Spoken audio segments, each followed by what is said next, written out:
Hi, I'm Wendy from shinyhappyworld.com, and today I'm going to show you how to transfer your embroidery pattern onto the fabric that you're working with. There are a lot of different ways you can transfer, and it really depends on the color of your fabric and what kind of fabric it is. So I'm going to show you 3 different ways. First, I want to show you just the different kinds of tools that I use. So you'll see that I have a lot of different kinds of marking pencils here. I have just a regular dark colored pencil. I have a dark brown. This is a chalk pencil in a light yellow.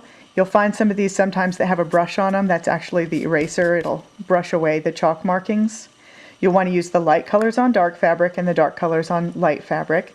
Another chalk pencil, a white pencil, that's good for using on black fabric, a light pink pencil. So those are all just for direct markings on fabrics, and they're mostly chalk products.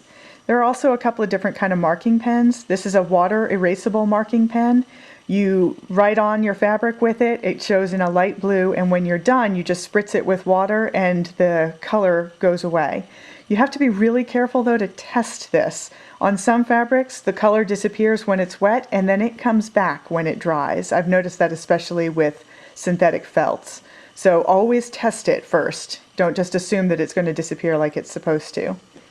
This is an air erasable marking pen. This one, it makes a nice darkish purple line, and then just over time it dissolves in the air. You have to test this too. Sometimes they disappear in less than an hour, which isn't very helpful if you've done a very detailed embroidery pattern and spent a couple of hours transferring it. So test that one too, and test it to make sure that it actually does erase over time. One of my favorite things to use is a heat transfer pencil. They also make markers with these, and I'm going to show you how to use that right now.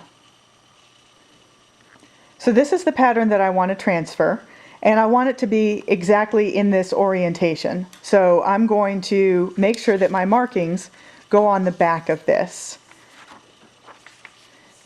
And what you're going to do is just draw over all the lines. Your pattern, the markings are going to show through on the back of the fabric, and I've already done traced over everything because you don't need to watch me trace over pencil lines. You're just going to follow all your lines. When I've got little flowers like this that are loops, I don't want the thread may not follow the exact loop that I've drawn there, so I just draw those on as straight lines so I know where my loop is going to start and finish. But you just make sure that you've got everything transferred over and then bring it over to the ironing board. So this is the fabric that I want to transfer the markings to.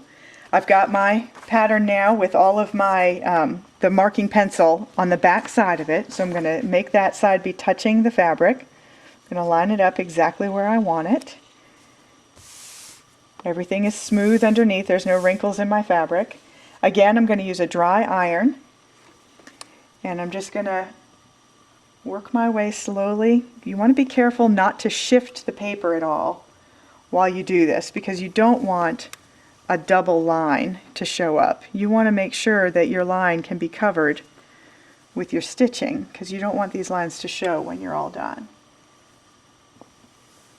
So I'm just working my way very gently, heating the entire marked surface, and then I'm going to just hold it really nicely and peek under it. It's looking good, but it's still a little bit hazy down at the bottom.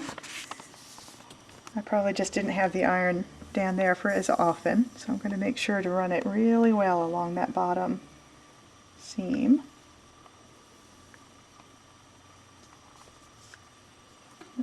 Peek at it again, hold it in place, and peek under. Now it's nice and clear. So I lift up the whole pattern. Oh, it came out a little bit dim up there, but that's still plenty for me to follow. And that is magic.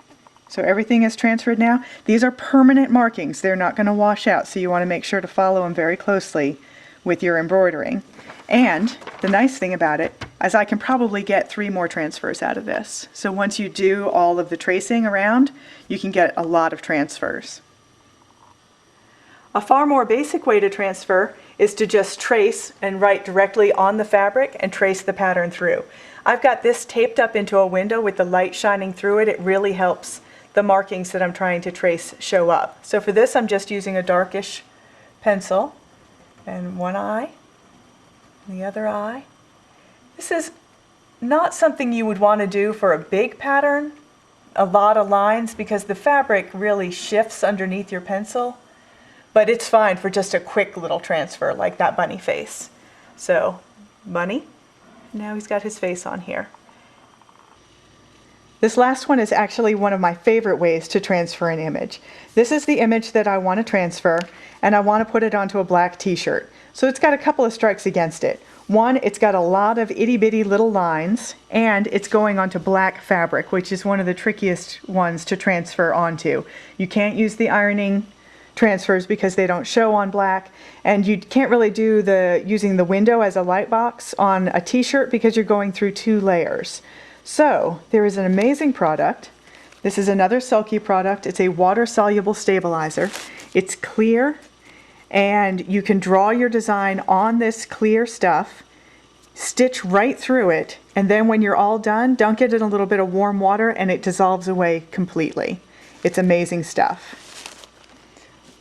So I cut a piece. Again, I make sure to cut a piece that is bigger than the hoop that I'm going to use. I want to make it very, very stable.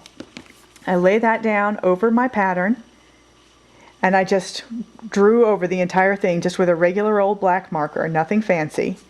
And I've got my pattern then, and I can lay it down, and even though it's a black marker, the plasticky stuff has enough of a sheen to it that you can very easily see those lines, and then you stitch right through them.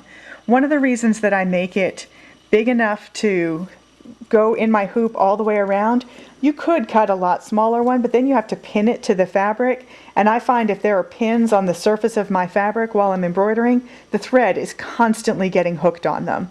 So you're wasting a little bit of the stabilizer, but it's totally worth it because it makes it really, really easy. So I'm going to just hoop that in right on top of the fabric, and I'm ready to go. So I showed you 3 different ways that you can transfer your embroidery markings to fabric. One is the most straightforward way, is drawing directly on the fabric with a colored pencil or a chalk pencil. 2 is using a heat transfer pencil or marker, drawing on the back of your pattern and then using an iron to transfer those markings to your fabric.